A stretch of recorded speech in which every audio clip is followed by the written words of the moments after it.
Well, tonight the season starts for the Nationals as they'll take on the New York Mets at home. Now, the team still has star slugger Juan Soto, but several familiar faces, including Max Scherzer, Trey Turner, no longer with the club right now. And many baseball experts are expecting this to be a long season for Nats fans, unfortunately. Joining us right now is Jake Russell with the Washington Post and also the author of the book, 100 Things National Fans Should Know and Do Before They Die. All right, so one of the things we need to know, is this going to be a good season? Are we going to win? Are we going to be a playoff contender? My recommendation would be not to expect that. That would exceed expectations, them being a playoff team. Obviously, the team's hesitant to use the word rebuild, but they're obviously in a transition phase right now. They're kind of halfway in, halfway out. They have a lot of good players on their team, but not enough to field a division championship contender, in my opinion. And I think the fans are well aware of what this season's going to be. It's going to be about watching the young guys that they acquired last season and seeing how their minor league prospects progress, when they're going to get called up, and basically the health of Steven Strasburg will be a big key too for this season. So in the past, pitching has been this team's strong point. All those stars, all those all-stars there, but there are a lot of question marks this year. What's the starting rotation looking like now? Yeah, it's probably not what it's going to be by the end of the season. Right now, it's not as star-studded or front-heavy as they're used to. They're obviously going with Patrick Corbin tonight at the opening night. Josiah Gray is going to be a big factor this season. He was obviously one of the key cogs in that trade last year with the Dodgers. So he's going to be a very important piece this season. And the timetable is uncertain right now as to when Steven Strasburg's going to return. And obviously he's going to be the key, I think, this season to anchoring down that starting rotation. And you mentioned the acquisitions in the offseason, the young faces, the unknown faces. Are there any that you expect to step up or hope to step up this year? Yeah, Keibert Ruiz has had a good spring so far.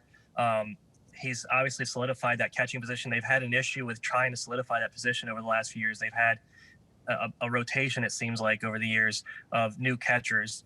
And he's only 24, I believe, 23, 24, and he's going to be a big piece of their future to come. He's going to be someone that fans are going to have their eye on all season. So there is a big hole in the roster this year. Mr. National himself, Ryan Zimmerman, has retired. Who's going to fill that role? Who's going to be the heart and soul of this team moving forward? Right now, it's Juan Soto easily. Will he be the heart and soul of the team in 4 years? That's to be determined. But right now, he's the star. He's the one everyone is coming to see. He's the one that fans are pinning their hopes on, being a franchise stalwart for the next decade plus. Juan Soto is the primary reason for fans to come out and watch these games. Absolutely. He's the star. Do you expect the team to sign him? And if not, what does that mean for the team?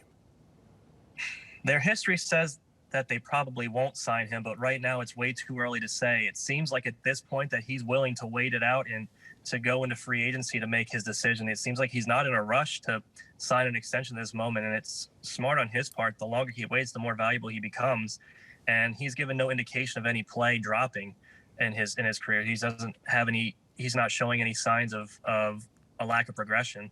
All signs point to him having a monster contract in a couple years.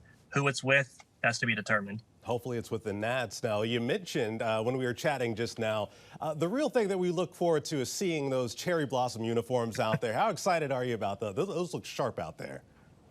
Everyone who knows me knows I'm a uniform and logo nerd, so I'm really into this kind of stuff. Whenever teams anywhere unveil a new logo or a new jersey or a new look of any sort, I had a couple qualms with them, but I still think, despite my tough critiquing, I give them a 4 out of 5. I think they could have gone a little brighter with the pink, especially since the slate was a primary color.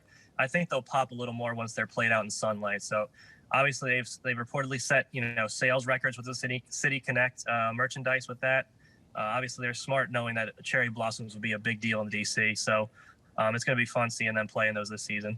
Speaking of uniforms, though, seeing Max Scherzer in a Mets uniform, that's going to be odd. It's going to be an odd vision, isn't it? Yes, it is, and it's going to be even weirder tomorrow night with him apparently making his debut tomorrow night. We'll see how his health holds up. He's supposed to be slated for tomorrow night on the Apple TV action.